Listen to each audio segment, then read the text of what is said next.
అనంతపురంలో వైఎస్ జగన్ చేపట్టిన రైతు భరోసా యాత్రకు ప్రజల నుంచి విశేషంగా స్పందన లభిస్తోంది. జగన్ను చూసేందుకు, తమ బాధలు చెప్పుకునేందుకు అన్నదాతలు ఆసక్తి చూపుతున్నారు. అక్కడి పరిస్థితులను చూసి చలించిపోయిన విపక్ష నేత అన్నదాతల కష్టాలకు చంద్రబాబే కారణమని మండిపడ్డారు. మోసపూరిత బాబుకు అతి త్వరలో ప్రజలు తగిన విధంగా బుద్ధి చెప్తారన్నారు.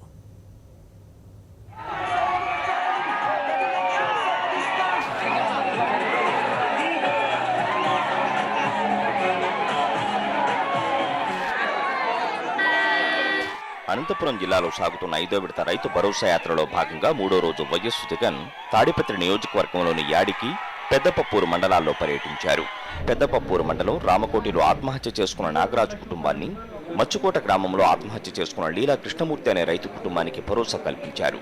ఈ ఆత్మహత్యలకు బాధ్యుడు చంద్రబాబే అన్నారు. ఎన్నికల్లో ఇచ్చిన హామీల్లో ఒక్కటి అమలు చేయకుండా మోసం చేశారని మండిపడ్డారు. ఎన్నికల్లో ఇచ్చిన ఏ ఒక్క హామీని కూడా నిలబెట్టుకోలేదు.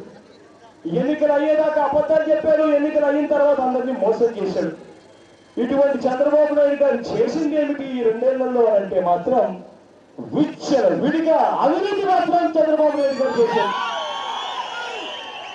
ఇసుక నుంచి పొంద కొనుగోలు దాకా అంత అవినీతి కాదని అడుగుతా ఉన్నాను చంద్రబాబు నాయుడు గారు.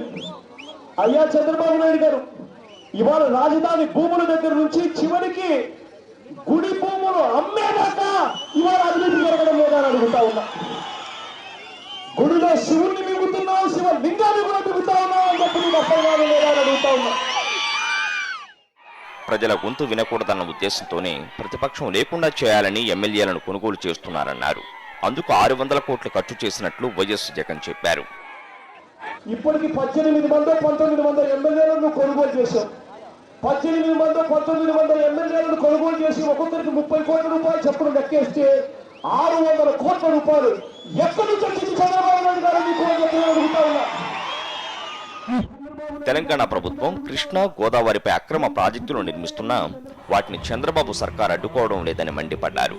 వీటిపై కనీసం తెలంగాణ సీఎం కేసీఆర్ ను ఎలా కడతారని కూడా నిలదీయడం లేదన్నారు.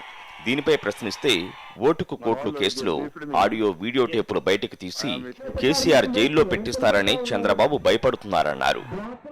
ఇవాళ తెలంగాణ ప్రభుత్వం ఇవాళ మహబూబ్ నగర్ లో శ్రీశైలంలోకి నీళ్లు రాకముడితే 800 అడుగుల్లోనే పంపులు కట్టి వాళ్ళు ఎడాపెడా పైనుంచి అట్నుంచే నీళ్లు తోడేసే కార్యక్రమానికి శ్రీకారం చుడతా ఉంటే ఇవాళ అదే కేసీఆర్ గారిని చంద్రబాబు నాయుడు గారు ఎందుకు చేస్తున్నారు, కృష్ణా గోదావరి మీద ప్రాజెక్టులు వాళ్ళు కడతా పోతే కిందికి నీళ్లు రావని తెలిసి ఎందుకు నువ్వు చేస్తున్నావు, ఎందుకు ఆపడం లేదు అని చెప్పి కనీసం అడిగే పరిస్థితి కూడా చంద్రబాబు నాయుడు గారికి లేదంటే ఇంతకన్నా దారుణమైన ఉంటుందని అడుగుతా ఉన్నా. చంద్రబాబు నాయుడు గారు అడగరు. కారణం చంద్రబాబు నాయుడు గారు అడిగితే ఓటు కోట్ల కేసులో ఆడియో టేపులు, వీడియో టేపులు రిలీజ్ చేస్తాడు.